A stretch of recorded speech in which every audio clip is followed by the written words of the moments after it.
Acclame le Seigneur. Acclame Jésus, acclame Jésus. Alléluia. Nous allons, asseyons-nous bien-aimés. Nous allons poursuivre un message. Et ce message, nous avions commencé à le partager le vendredi. Alléluia. Amen. Que Dieu bénisse spécifiquement ceux qui servent le Dieu de vendredi et de mardi. Il y en a qui ne servent que le Dieu du dimanche. Alléluia. Amen. Depuis que j'ai connu le Seigneur dans cette communauté, donc à peu près aujourd'hui 31 ans ou 32 ans, enfin une trentaine d'années dans le centre chrétien Néhémie. Alléluia. Amen. Et je sais que la croissance de mon expérience, la croissance arrive aussi rapidement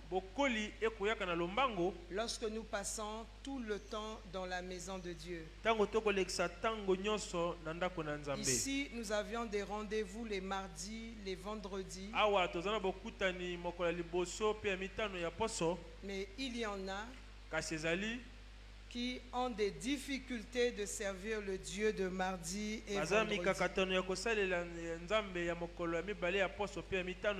De servir le Dieu des cultes matinaux. Alléluia. Amen. Donc le mardi, le vendredi, nous avons commencé à partager un message. On n'avait pas fini, on devait le continuer le vendredi prochain. Alors que nous sommes là, pourquoi ne pas le partager? Alléluia. Amen. C'est une suite de messages. Et une suite, la suite. Alléluia. Amen. Le vendredi, nous avions partagé la parole de Dieu sur l'épreuve. Alléluia. Amen. Nous avions parlé de l'épreuve. Nous avions essayé de comprendre c'était quoi l'épreuve. Et nous avons partagé sur pourquoi Dieu permet les épreuves. Avant cela, nous avions vu l'exemple de quelques personnes dans la Bible qui ont connu des épreuves.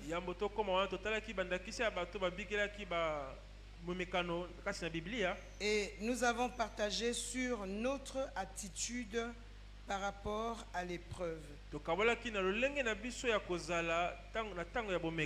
Alléluia. Amen. Notre attitude par rapport à l'épreuve.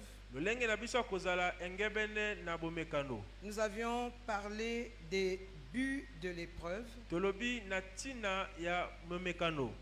Alléluia. Amen.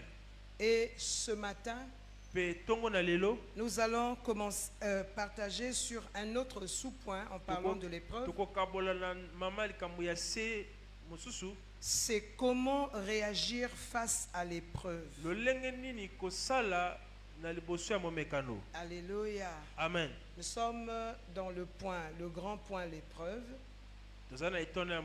C'est une suite de messages. Et ce matin, comment réagir? Comment répondre lorsque l'épreuve se présente? Alléluia. Amen. Et notre texte de base, nous allons le lire. C'était Jacques chapitre 1er, le verset 2 jusqu'au verset 4.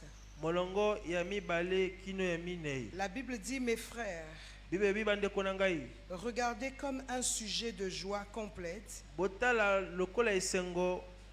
les diverses épreuves auxquelles vous pouvez être exposés, sachant que l'épreuve de votre foi produit la patience. Mais il faut que la patience accomplisse parfaitement son œuvre, afin que vous soyez parfaits et accomplis sans faillir en rien. Alléluia. Amen. Alors, juste un petit rappel ce matin. Nous devions distinguer l'épreuve de la tentation. L'épreuve n'est pas la tentation. Alléluia. Amen. Et lorsque nous sommes tentés, ce n'est pas Dieu qui nous tente, la Bible dit clairement. Alléluia. Amen. Dieu n'est pas tenté par le mal et il ne tente lui-même personne. L'épreuve n'est pas la tentation. Et l'épreuve n'est pas non plus le châtiment divin. Lorsqu'il y a châtiment,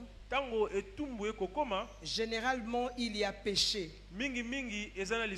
Alléluia. Amen. Lorsqu'il y a châtiment, généralement il y a péché. Mais lorsque Dieu nous éprouve, ce n'est pas parce qu'il est fâché contre nous après que nous ayant fait quelque chose de mal. Ce n'est pas parce qu'il veut nous rabaisser. Lorsque nous sommes éprouvés par Dieu, il faut savoir que Dieu est en train de nous évaluer. Il nous évalue, il juge de la valeur de la personne. Et il juge de ta valeur en te soumettant à certains examens. Le vendredi, j'étais en train de dire à l'église, l'épreuve est une composition faisant partie d'un examen. Lorsqu'on a un examen d'État, nous voulons avoir cet examen-là. Il y aura des épreuves que nous allons passer. On passera l'épreuve de mathématiques. Et lorsque nous réussissons à ces épreuves, nous avons notre examen d'État et nous changeons de niveau. Alléluia. Amen. L'épreuve est une évaluation. Donc Dieu nous éprouve pour voir, bien aimé, si nous avions confiance en lui totalement. Pour voir si notre assurance en Dieu est inébranlable. Alléluia. Amen. Ça fait 2 dimanches. Je suis en train de te partager des messages. Pas pour que tu cries, tu sautes, mais pour que tu rentres en toi-même et tu réfléchis. Alléluia. Amen. Alors, comment réagir face à l'épreuve? Parce que ce matin, je ne serai pas là à faire le rappel de tout ce que nous avions partagé le vendredi. Alléluia. Amen. Comment réagir face à l'épreuve? Bien aimé, généralement, lorsqu'on se trouve face à l'épreuve, l'homme est généralement dominé par des émotions. En tout cas, des émotions plus ou moins intenses. L'homme est dominé par des émotions. Lorsque nous sommes face à l'épreuve, et ces émotions parfois détruisent la vie de la personne qui réagit par les émotions. Et cela peut ou ne pas détruire la personne à l'immédiat, même dans les jours après. Là, je parle de l'homme de façon générale. Même dans les jours après, la personne va commencer à se rendre compte, parfois dans son organisme, tu commences à développer certaines maladies, tu commences à développer certaines choses, même dans le domaine spirituel. Et on développe ces choses lorsque on a réagi négativement vis-à-vis de l'épreuve qui s'est présentée à nous. Alléluia. Amen. Ici, il s'agit donc des épreuves, le côté négatif des épreuves. Alléluia. Amen. Lorsqu'il y a épreuve, généralement on succombe sous l'influence de l'épreuve. Alléluia. Amen. Alors qu'est-ce que nous devions faire réellement en tant qu'enfant de Dieu lorsqu'il y a épreuve? Le vendredi, nous avons partagé sur la vie, les séries d'épreuves qui sont arrivées dans la vie d'Abraham, dans la vie de Anne, et les séries d'épreuves aussi dans la vie de Job. Abraham a eu des épreuves très sévères. Mais il avait eu une façon de réagir vis-à-vis de ces épreuves. Et j'étais en train de dire, généralement, lorsque les épreuves nous arrivent, nous réagissons négativement. Il y en a qui crient, qui tombent. Il y en a qui perdent des connaissances. Certains sont arrivés à mourir. Alléluia. Amen. À cause des influences, sinon de l'influence de l'épreuve. Mais dans la Bible, nous avions vu des gens qui ont connu des séries d'épreuves. Et c'est ce modèle-là que nous devions suivre par rapport aux différentes épreuves dont nous pouvons faire l'objet. Abraham a eu des séries d'épreuves, disais-je. Vous voyez quelqu'un, Dieu l'appelle. Et Dieu lui demande de se séparer de son peuple. Et Dieu lui demande de quitter son pays. Alléluia. Amen. Il appelle quelqu'un qui est habitué avec sa famille, qui a déjà construit toute une vie. Il a 75 ans. Il lui dit, quitte ce peuple, quitte ton pays et vas-y. Alléluia. Amen. Quitte et pars. Je disais le vendredi à l'église, ce que Abraham, ce que Job, ce que Anne a connu, et bien d'autres. Lorsque nous en parlons, on écoute, on trouve cela normal. Mais en réalité, si Abraham était parmi nous et il pouvait être lui-même là en train de témoigner ce qu'il a vécu, il y a des gens qui seraient en train de le regarder ébahis, la bouche ouverte. Et il y en a d'autres, si Job était ici en train de témoigner, c'est des gens qui devaient être même en train de pleurer. Nous avions eu à écouter parfois des témoignages où quelqu'un parle et tu es là-bas assis, les larmes coulent. Alléluia. Amen. Et je disais à l'église le vendredi, est-ce que lorsque nous regardons les épreuves, ne serait-ce que les quelques épreuves que nous avions épinglées de ces bien-aimés, et si tu compares ça à ce que tu vis, est-ce que tu appelleras cela épreuve? Alléluia. Amen. Et si eux, ils ont réagi de cette manière, et nous devions faire de même. On ne doit pas crier et tomber. On ne doit pas devenir malade. Mais nous devions réagir de la bonne façon. Alléluia. Amen. Alléluia. Alléluia. Amen. Dieu il dit à Abraham, quitte. Ensuite, il fait une alliance avec lui. Qui va lui donner un fils. Et le fils arrive quand? Généralement, on ne réfléchit pas à ça. Le temps qu'Abraham est parti. Et Dieu fait alliance avec Abraham. Et Abraham doit attendre 25 ans pour que Isaac naisse. Donc durant 25 ans, on va dire c'est l'incertitude.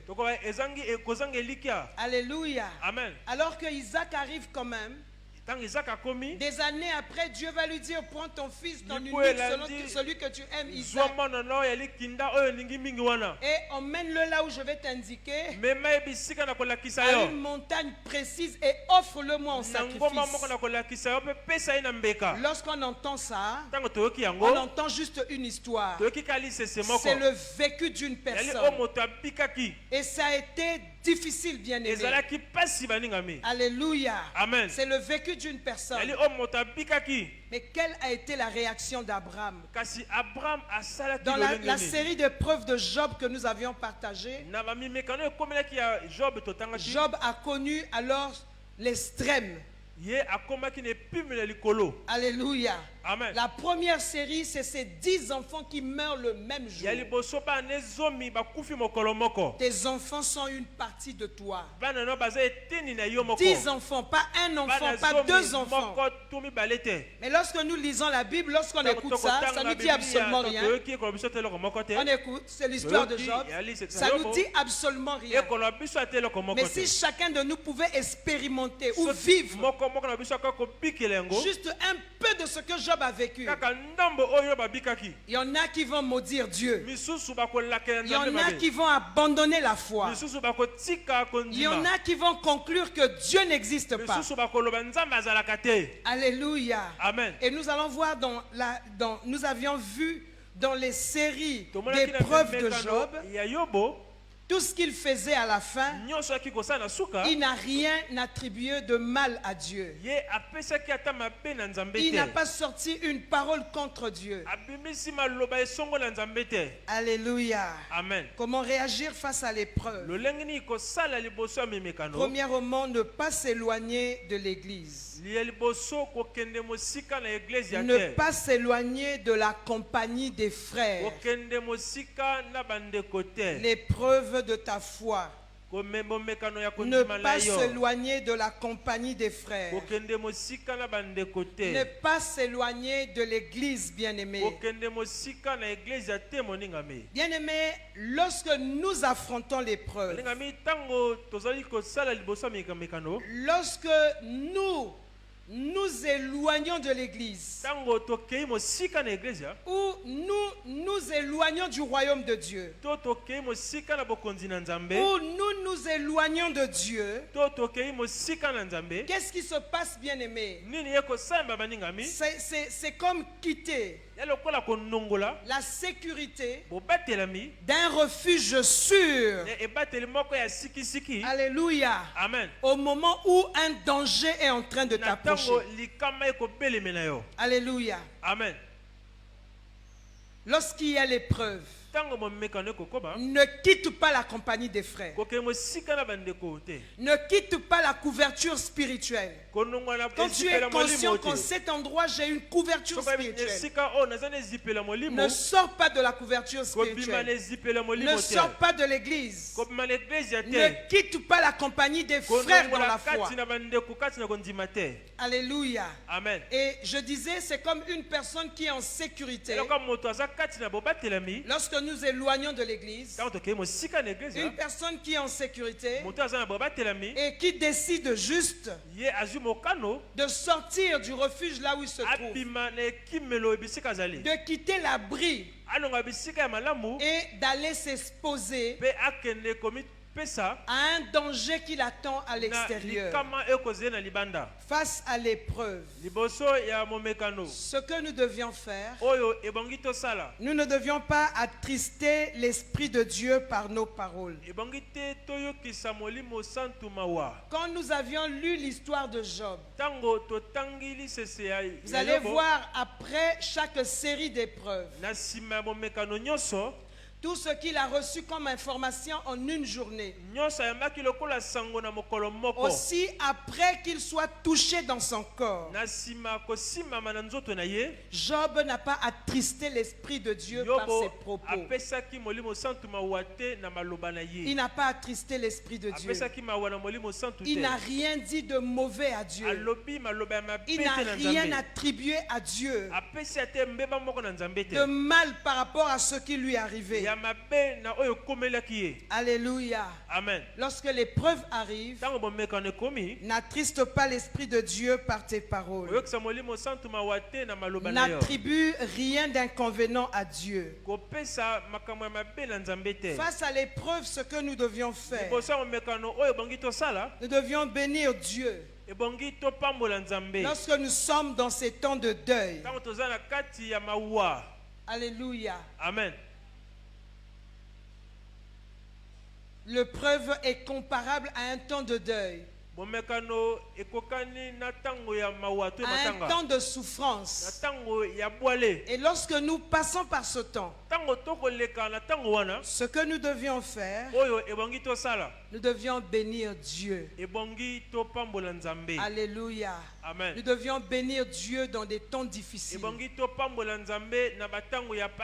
Abraham, lui, il a choisi de dire adorer Dieu. Il a dit aux serviteurs qui étaient avec lui, il dit aux deux serviteurs d'attendre. Et lui, il devait partir avec le fils pour adorer. Lorsqu'il y a épreuve, commence à adorer Dieu. Dieu permet l'épreuve pour nous évaluer. Il permet l'épreuve pour nous évaluer, bien-aimés. L'épreuve, bien-aimés, est donc une situation qui révèle notre profondeur. Dieu révèle notre profondeur par l'épreuve. Il teste notre confiance en lui. Il voit si notre assurance est inébranlable. Est-ce que quelqu'un est en train de passer par des moments d'épreuve et il est fatigué? Alléluia. Amen. Il passe par des temps d'épreuve et il est fatigué. L'épreuve est une situation qui révèle notre profondeur. Et notre profondeur par rapport à notre relation avec Dieu. Alléluia. Amen. Alléluia. Amen. Nous bénissons Dieu dans des moments d'épreuve. Comment réagir face à l'épreuve? C'est faire sa volonté. Pendant l'épreuve, nous choisissons de faire la volonté de Dieu. Alors que nous passons par l'épreuve. Alléluia. Amen. Abraham a choisi de faire la volonté de Dieu alors qu'il était en difficulté. Il passait par des moments difficiles. Dieu lui a mis devant un fait accompli. Il a dit de prendre son fils, le fils tant attendu. Et il a demandé à Abraham d'aller offrir son fils. Et pour que Abraham ne dévie pas, Dieu a parlé avec précision. Pour que à la place d'Isaac, Abraham ne prenne pas Ismaël. Alléluia. Amen. Et malgré toutes ces précisions, Abraham a choisi de faire la volonté de Dieu. Il n'a pas commencé à crier. Il n'a pas commencé à se lamenter. Il n'a pas commencé à agresser d'autres personnes. Mais il a choisi de faire la volonté de Dieu. Et il est resté calme. Une épreuve sévère. Il n'a pas commencé à expliquer à gauche et à droite. De même, Job, dans sa souffrance, il croyait qu'il était éprouvé par Dieu. Nous devons choisir de faire la volonté de Dieu pendant ces temps d'épreuve. Alléluia. Amen. Le vendredi, nous avions dit ceci. Nous allons parler prochainement comment réagir face à l'épreuve en parlant de l'épreuve. Et nous parlerons également de l'épreuve la plus difficile. Alléluia. Amen. Lorsque nous n'accomplissons pas l'épreuve, nous échouons. Et lorsque tu échoues, ça veut dire que tu ne passes pas à un niveau supérieur. Parce que l'épreuve est une évaluation. Dieu est en train de t'évaluer. Alléluia. Amen. Il est en train de t'évaluer. Et lorsque tu n'as pas réussi l'épreuve, tu ne passes pas à un niveau supérieur. Et nous avions dit que nous parlerons de l'épreuve la plus difficile pour le chrétien. Alléluia. Amen. Est-ce que quelqu'un a une idée de l'épreuve difficile? Alléluia. Amen. Alors dans la vie, bien aimé, nous rencontrons plusieurs types d'épreuves. Nous allons rencontrer les épreuves en rapport avec notre santé, par exemple. Des épreuves en rapport avec notre salut. Parce que tu as donné ta vie à Christ et tu es persécuté pour avoir accepté Jésus. Des épreuves en rapport avec ton salut. Et parfois une personne est rejetée par toute une famille.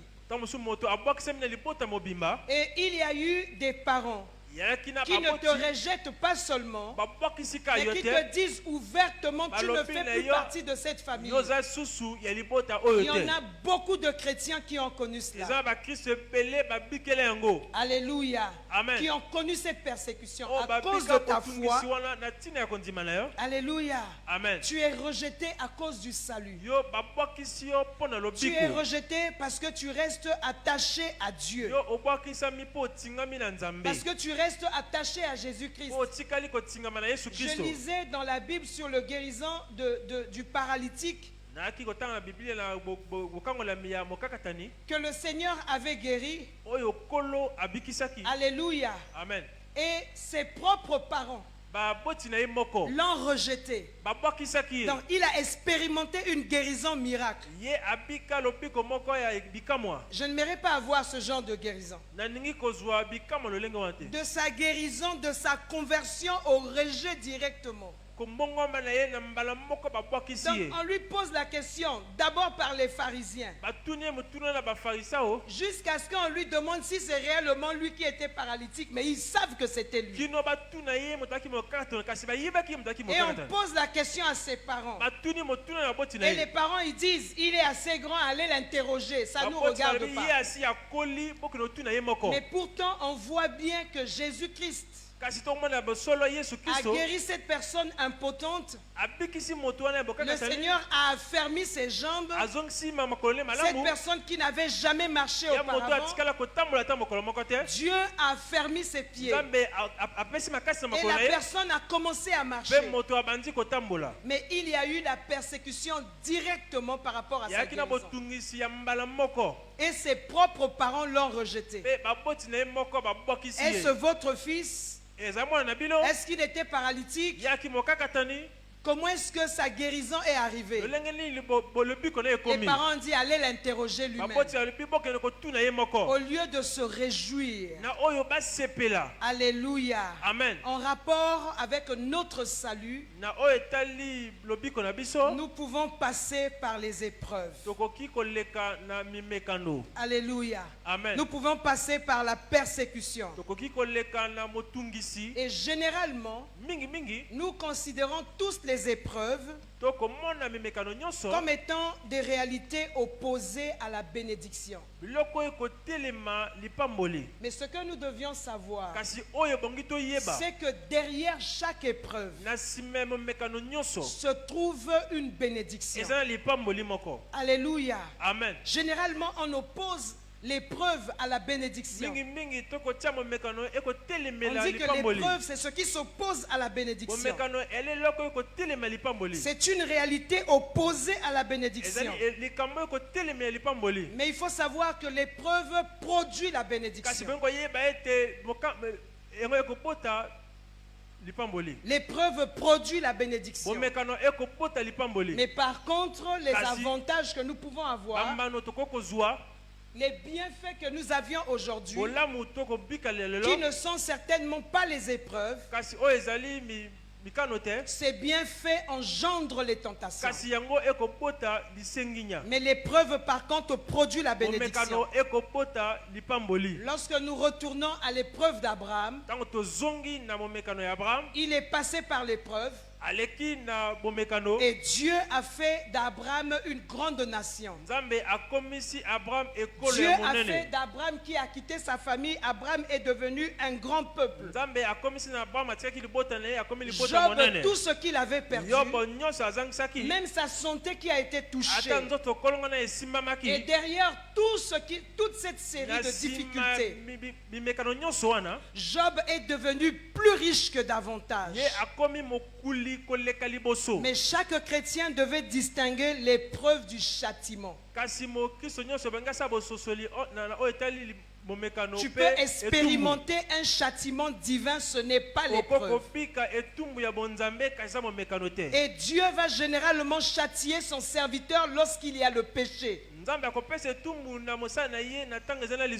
Alléluia. Amen. Mais l'épreuve n'arrive pas forcément parce qu'on a péché. L'épreuve n'arrive pas à cause du péché. L'épreuve vient pour que nous soyons évalués. Alléluia. Amen. Nous sommes en train de parler de l'épreuve la plus difficile. Alors chez le chrétien, l'épreuve la plus difficile est la réussite. J'étais en train de dire l'épreuve la plus difficile, c'est la réussite. L'épreuve la plus difficile, c'est le triomphe. C'est la victoire, c'est le succès. C'est l'épreuve la plus difficile. Pourquoi cette épreuve est difficile? Parce que la plupart des chrétiens, la plupart des enfants de Dieu qui ont expérimenté un certain succès, parfois c'est même pas encore le succès. Et lorsque c'est même pas encore le succès, Dieu il va réaliser simplement que là où je devais emmener cette personne là, il ne faut pas l'emmener. Il faut s'arrêter avec elle ici. Parce que si je continue à conduire cette personne dans cette voie, je vais la perdre. Cette personne va perdre son salut. L'épreuve la plus difficile, l'épreuve n'a pas seulement un côté sombre. Il n'y a pas seulement les épreuves suite au rejet, des difficultés que nous rencontrons suite au rejet et suite à beaucoup de choses. Mais il y a aussi la réussite. La réussite, le triomphe, le succès. est une épreuve. Alléluia. Amen. Et beaucoup échouent là-dedans. Beaucoup échouent face à cette épreuve-là. L'épreuve de la réussite. L'épreuve de la bénédiction. Généralement, on oublie celui qui bénit. Et on se tourne vers la bénédiction. Or, si nous nous gardons au pied de Dieu, Dieu étant la source, il va continuer à envoyer, il va continuer à donner, et nous allons nous améliorer encore et encore. Nous allons devenir grands encore et encore. Alléluia. Amen. Mais lorsque nous tournons vers la bénédiction, la bénédiction n'étant que la conséquence, n'étant que le don, et nous tournons le dos au donateur, la bénédiction finira par tarir, par s'arrêter, par disparaître, parce que nous avions tourné le dos à celui qui bénit. L'épreuve la plus difficile, la réussite. Alléluia. Amen. Nous avions quelques exemples des rois d'Israël. Nous avions vu Saül. Alléluia. Amen. Il a été un roi. Et ce fut le premier roi d'Israël. Et lorsqu'il a été un roi, alors qu'il est resté au pied de Dieu, obéissant à ce que Samuel disait, il a marché quelque temps dans la victoire, en ayant remporté quelques victoires. Et lorsque sa royauté a été reconnue de tous, alléluia, amen, le premier conflit qu'il a eu, et ce qui lui a été demandé de faire par l'Éternel, il ne l'a pas fait. Alléluia. Amen. Il était roi déjà. Il était roi reconnu de tous. Il n'y avait plus de discussion à son sujet, c'était le roi. Alors il était le chef. Quand il a su qu'il était le chef, que sa royauté a été reconnue, la première chose qu'il a commencé à faire dans cette réussite, dans cette élévation, c'était désobéir à Dieu. Alléluia. Amen. La réussite. Beaucoup succombent lorsqu'ils ont obtenu ce dont ils avaient besoin. Alléluia. Amen. Mais je dis à quelqu'un, ce que tu as reçu, ce que tu as maintenant, n'est même pas le minimum de ce que Dieu pense te donner. Alors ne tourne pas le dos à Dieu pour regarder à ce que tu as, pour t'auto-proclamer. Je suis telle personne, je suis telle autre personne, j'ai telle chose, j'ai ce que les autres n'ont pas. L'épreuve la plus difficile, c'est l'épreuve du succès. Nous avions l'exemple de David. Il était déjà roi, il a été oint. Il était combattu ici et là. Alors lorsqu'il était pleinement roi, il était chef reconnu de tout Israël. Il avait réussi. Il avait le succès dans toutes ses batailles. Et qu'est-ce qu'il va chercher à faire? Alléluia. Amen. Il va choisir l'oisiveté. Il va choisir de se reposer. Je ne peux plus aller là-bas. Je suis chef. Que les petits partent. Moi, je suis un grand. Quel que soit ce que tu peux avoir, et toujours en pensée, un seul est grand. C'est Dieu. N'est jamais un langage. Que si je peux porter telle veste, si je peux être telle personne, vous allez découvrir exactement qui je suis. Tu n'es rien, tu n'es qu'un serviteur. Alléluia. Amen. Tu es serviteur, tu n'es rien. Ça, il ne faut pas oublier ça. Quand tu te vois comme serviteur, pour quelqu'un qui connaît réellement Dieu, quand tu te vois à tous les niveaux comme serviteur, Dieu fera de toi autre chose. Un serviteur, il a quoi? Serviteur, ça fait la serpillière. Serviteur, ça balaye la maison. Ça essuie les bancs. Ça fait des petits besognes. Quand tu n'arrives plus à faire ces choses, bien-aimé, essaie de te revoir. Il ne faut pas dire non, il y a d'autres personnes pour ça. Chacun a son couloir. Quand tu es incapable de faire ce qui est petit, parce que tu as un titre, parce que tu es grand, il y a des choses que tu ne peux plus faire. Il faut savoir que ta chute a commencé. Tu seras surpris, mais tu es déjà tombé. Tu seras surpris, tu es déjà tombé. Nous sommes des serviteurs. David s'est rendu compte qu'il était roi, qu'il était chef. Et pourquoi il devait aller s'embrouiller avec ses petits? Moi je suis roi. Je vais prendre un peu d'air. Je ne peux plus continuer à aller là-bas. Et qu'on vienne me faire juste le rapport. Le niveau que j'ai atteint ne me permet plus d'être dans ce milieu, de faire certaines choses. Alléluia. Amen. Et je ne peux pas aller en guerre. Et c'est ce jour-là qu'il a commencé à regarder la nudité de Bathsheba, que sa chute a commencé. C'était un homme selon le cœur de Dieu, un choisi de Dieu. Le Seigneur a aimé David, et c'était l'homme selon son cœur. David est tombé.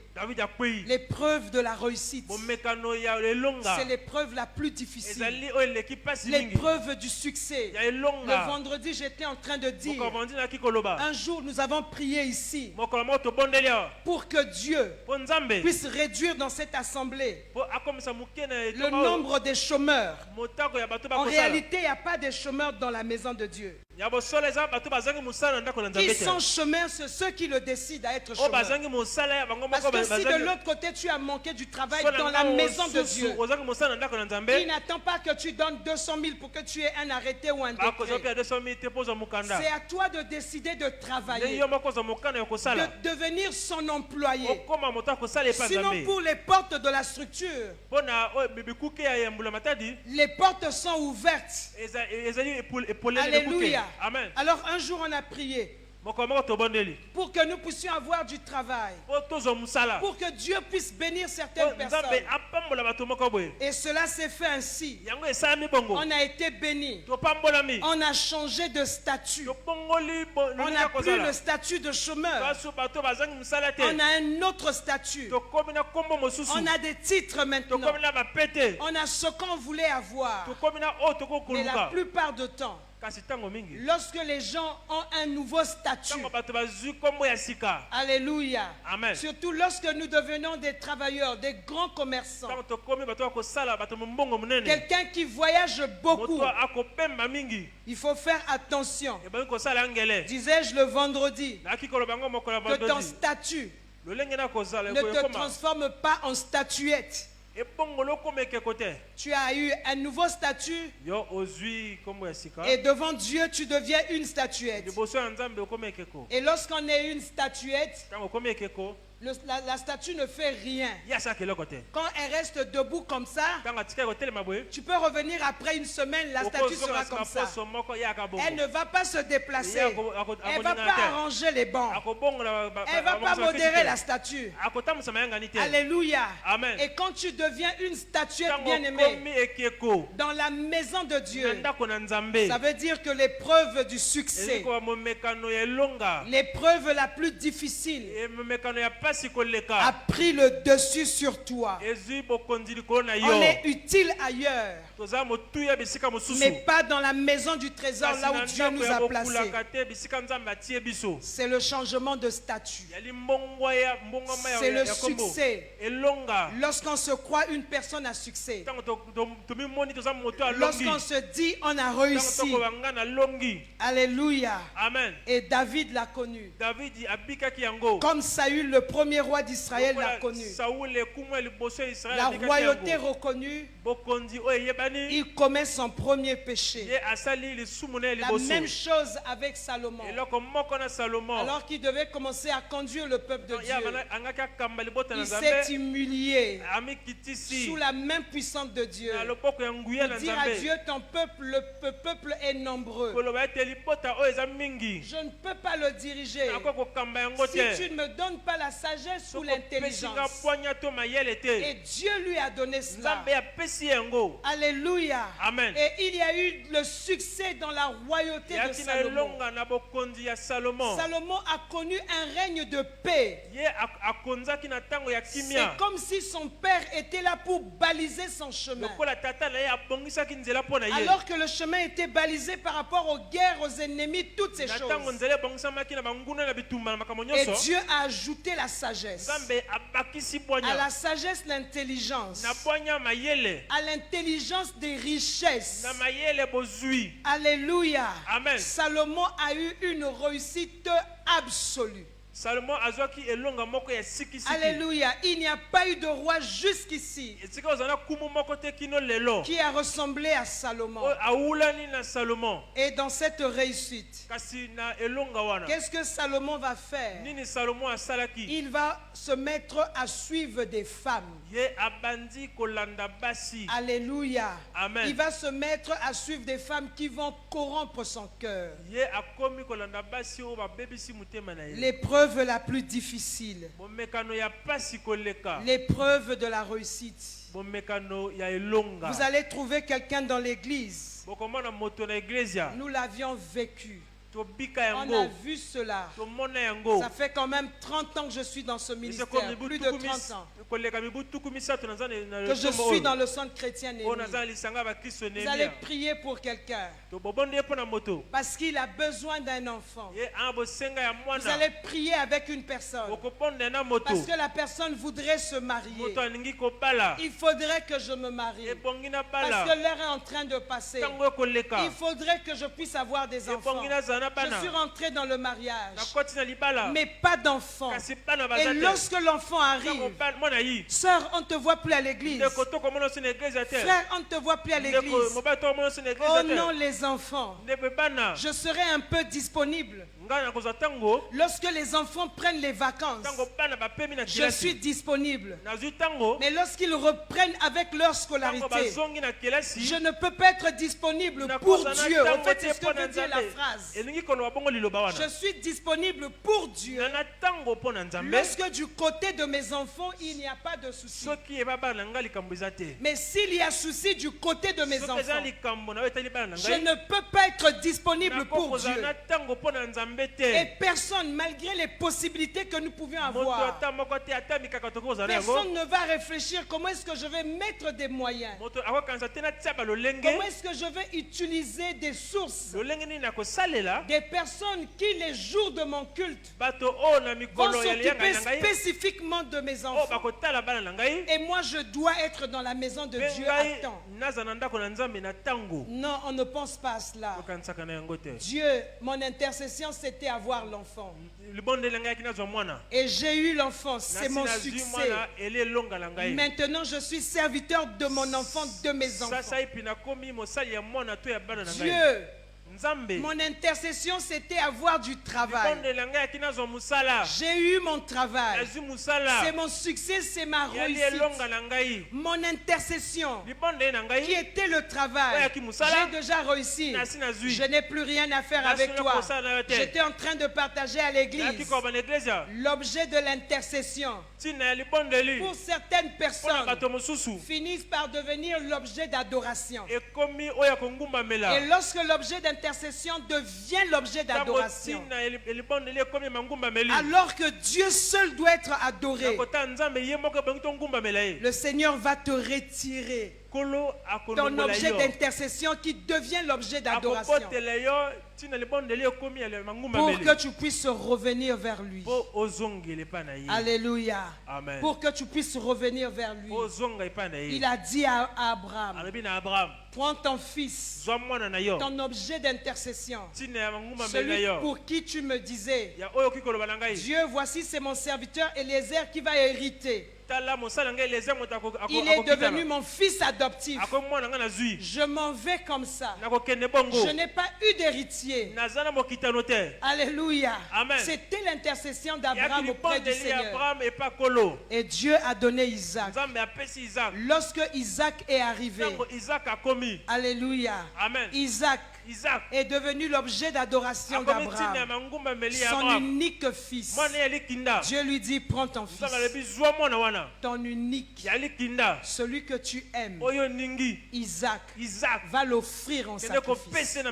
Alléluia. Va l'offrir en sacrifice. Le succès, la réussite, le travail, le mariage, les enfants, d'autres occupations, un succès, des choses qui sont une bénédiction pour nous.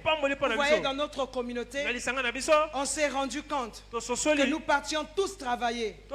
Et le temps de quitter là-bas et venir ici, il y a notre heure qui passait. Qu'est-ce qu'il faut faire? Nous augmentons les heures de culte pour permettre à tout le monde, à tous les serviteurs, à tous les bénis de Dieu d'être dans la maison de Dieu en semaine. Mais combien sont ceux qui viennent? Combien ont gardé le même fardeau? Combien ont gardé la même disponibilité? Moi j'ai toujours pris un exemple, et c'est l'exemple à suivre, celui de Daniel. Et malgré les occupations qu'il pouvait avoir, Daniel est resté fidèle à Dieu. La Bible nous parle de sa constance. Alléluia. Amen. Salomon a connu l'échec. Il a fini par conclure que tout est vanité. C'est lorsqu'il avait réussi. Et lorsque nous sommes dans la réussite, bien-aimés, lorsque nous croyons que nous sommes dans la réussite, lorsque nous croyons que nous sommes des personnes à succès, lorsque nous croyons que nous avions triomphé, quand tu es dans le succès et dans la réussite, ce que nous devions faire, bien-aimés, nous devions demeurer au pied de Dieu. La clé de la réussite. Alléluia. Amen. Alors, en parlant de la clé de la réussite, je vais dire ceci. Être un homme ou une femme à succès. Alléluia. Amen. Tu peux être un homme ou une femme à succès. Mais ce qu'il faudra faire, c'est demeurer au pied de Dieu. Rester le même, sans être changé par le succès, sans être changé par la réussite. Il faut être la même personne. Le succès ne doit pas nous changer. Si succès il y a, la réussite ne doit pas nous changer. Et quelle est la clé lorsque nous avions réussi? Pour rester la même personne, nous devions rechercher la miséricorde de Dieu. La clé de la réussite, c'est la miséricorde. Alléluia. Amen. La miséricorde. Je suivais une prédication d'un homme de Dieu, je ne sais plus lequel, mais il s'agit d'un pasteur anglophone qui disait qu'ils étaient tous en train de prier, et il y a un pasteur qui priait à côté du pasteur David Oyedepo. Et comme c'est un homme à succès, une personne qui a réussi, qui a triomphé dans sa marche avec Dieu. Alléluia. Amen. Quelqu'un peut dire, mais il n'a pas encore fini sa marche. Mais il restera un homme à succès. Alléluia. C'est ce que nous pouvons dire des nôtres.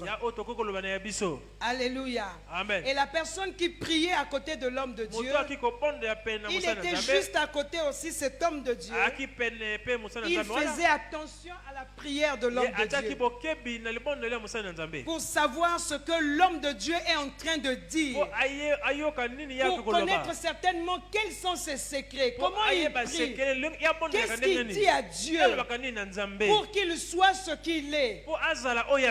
Non, je crois que c'était le pasteur Enoch Adeboye. Et donc qu'est-ce qu'il dit?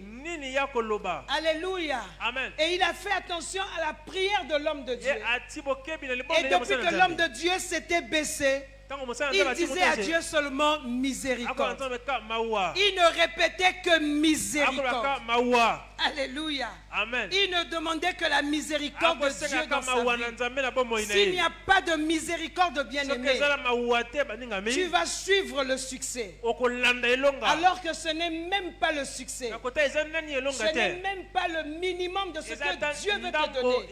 Il ne réclamait que la miséricorde de Dieu. Il disait miséricorde. Et cet autre homme de Dieu était surpris de constater la prière de l'homme de Dieu, qui a plus de 50 000 personnes pendant son culte, en un seul culte, dans la salle. Il y a des fils qui font des cultes de 100 000 personnes dans la salle. Et il prie pour dire miséricorde. Un autre homme de Dieu, un pasteur anglophone également. Alors quelqu'un vient les visiter. Et cette personne arrive. L'homme de Dieu sortait avec son épouse. Il sortait pour aller faire le suivi. Il sortait pour aller évangéliser. À cette époque, le pasteur a une église de plus de 400 000 personnes. Il sort pour aller évangéliser. Est-ce que lorsque nous aurions 400 000 personnes ici, est-ce qu'on pourra même encore te voir? Alléluia. Amen. Ça va être des rendez-vous seront des rendez-vous divins. De voir, ça va être un rendez-vous divin. Alléluia. Amen. Mais cet homme de Dieu oint, avec toutes ces brebis que Dieu a mises, mais il sortait de sa maison pour aller évangéliser. L'épreuve la plus difficile dans la vie du chrétien, c'est lorsque tu commences à croire que tu es quelqu'un alors que tu ne l'es pas. Alléluia. Amen. Lorsque tu commences à croire que moi là où je suis ceci, j'ai cela, je suis ceci. Quand ces pensées montent déjà en toi, c'est le début de la chute, bien aimé. Alléluia. Amen. Alléluia. Amen. Nous devions revenir à Dieu. Nous devions revenir à Dieu. Miséricorde. La miséricorde est la clé de la réussite. Une autre clé, si on peut ajouter à la miséricorde, c'est être certain de faire la volonté de Dieu. La volonté de Dieu est la volonté de Dieu seul. Face à des situations difficiles, pense un seul instant. Comment est-ce que le Seigneur allait réagir? Est-ce que le Seigneur allait crier? Est-ce que le Seigneur allait se battre? Qu'est-ce que le Seigneur allait faire face à une situation difficile, face au succès, face à la réussite, face au triomphe? Reste un instant et pense comment est-ce que Dieu allait réagir. Alléluia. Amen. Comment est-ce que Dieu allait réagir?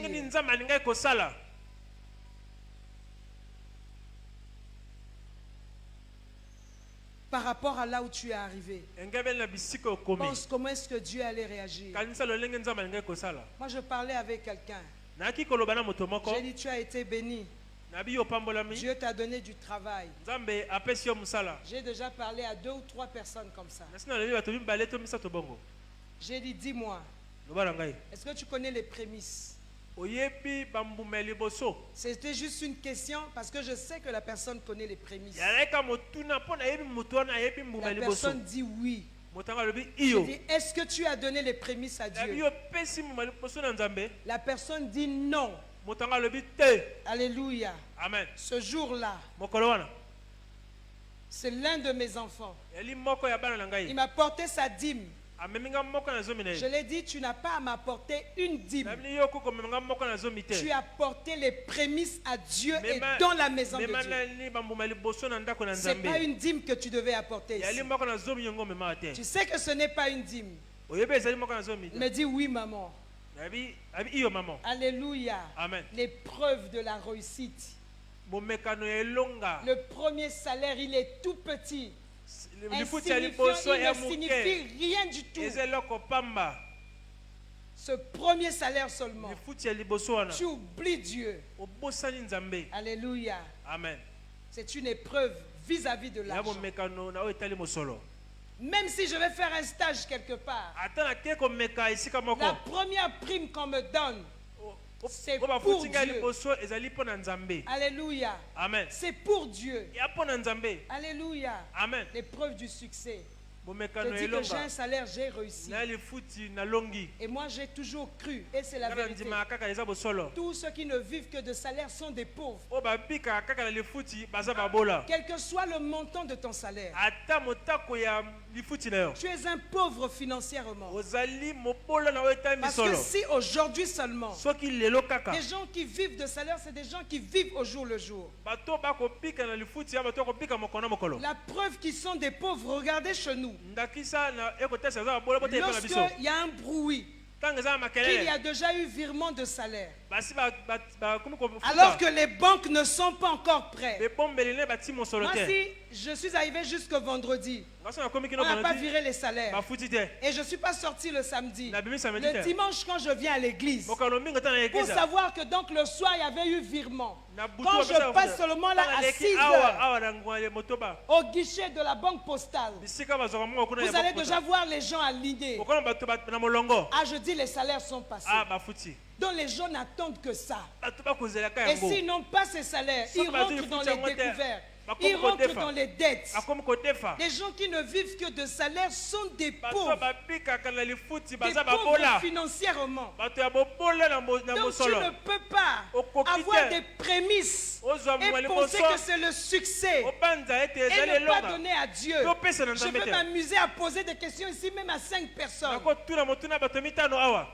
Tu avais donné les prémices, il va dire non. Tu avais donné les prémices, il va dire non. Tu avais donné les prémices. Tu avais donné les prémices, non. J'avais eu une autre révélation par rapport aux prémices. Dieu m'a donné une autre vision. Je disais à quelqu'un, si Dieu t'a donné une vision première, ça c'est la vision que Dieu t'avait donnée. Tu as fait comme ce que Dieu a dit. Mais il faut donner les prémices. Son deuxième salaire pour toi, ça doit être toujours les prémices. Parce que le premier, il y a eu, soi-disant, une révélation. Alléluia. Amen. Et quand il y a ce genre de révélation, j'aime pas les révélations qui sont les convictions du cœur.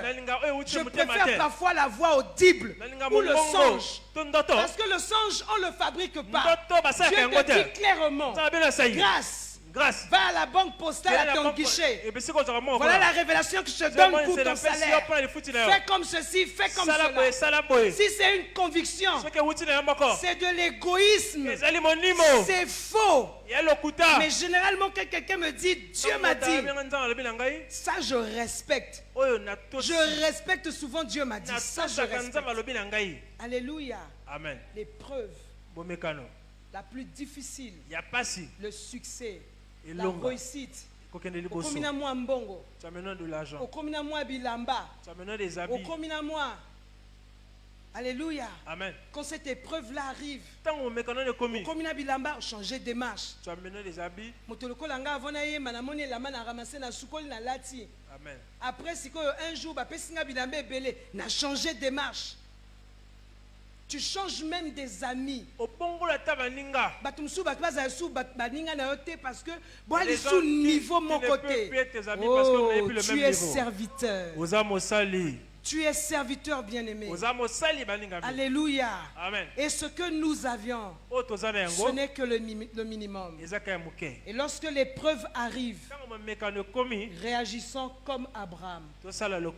Alléluia. Amen. Réagissons comme comment il s'appelle? Réagissons comme Job. Réagissons comme Anne. Face à l'épreuve, restons au pied de Dieu. Est-ce qu'il y a quelqu'un dans la salle ici? Il y a une personne au sein de la famille qui passe par l'épreuve. Vous savez, pendant que j'étais en train de préparer le message, et j'ai fini ce matin, j'ai dit on a parlé de l'épreuve. On va continuer à parler de l'épreuve. Est-ce qu'on peut couper le direct un instant?